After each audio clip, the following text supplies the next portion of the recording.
Hello and welcome to this week's video message installment of Ask Sarah, a weekly advice column where I take your questions about teaching and learning and do my best to answer them. This week's question actually came as a statement and I want to get right to it. Our reader writes, "Dear Sarah, it's hard to have time to do things well. Sincerely, I'm overwhelmed."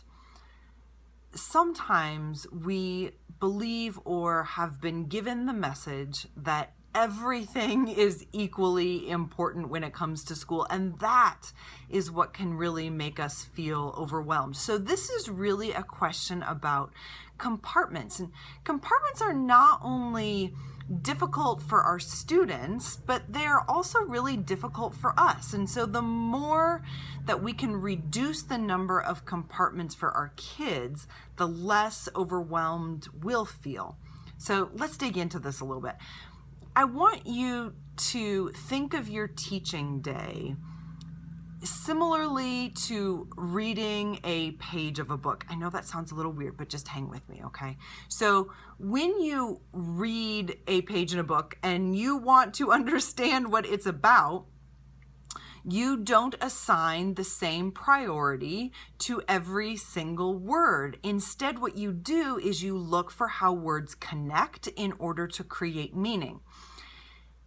Conversely, if we gave every single word on a page of a book the same priority or the same weight, each of those words would be in its own isolated compartment.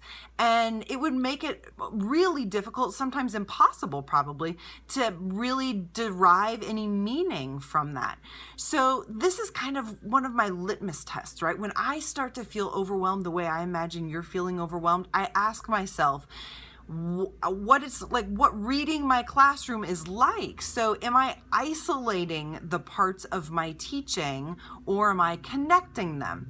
And if I'm isolating them and compartmentalizing them, then I'm making this a lot more difficult for both my kids and for myself.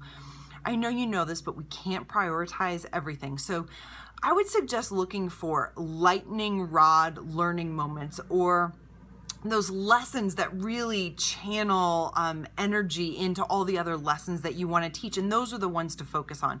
Then you can really start collapsing those compartments of learning. And so instead of maybe like keeping vocabulary separate from the morning meeting, you can see how they merge. Or instead of keeping finding textual evidence separate from science, maybe you can integrate the two. You might even hear yourself asking different questions when you do this. Maybe you would hear yourself say, like, why do I teach? Fill in the blank. Or if I really want to merge these two different things, what do the kids really need to learn? When you start to reduce the number of compartments, I think you'll see how learning naturally wants to connect and coalesce. We just need to get out of its way and react to these natural movements instead of obstructing them. Finally, and this one's the most important, be kind to yourself, okay? Trade that judgment that I think you're probably imposing on yourself for some really genuine curiosity, and I think the unessential will start to fade.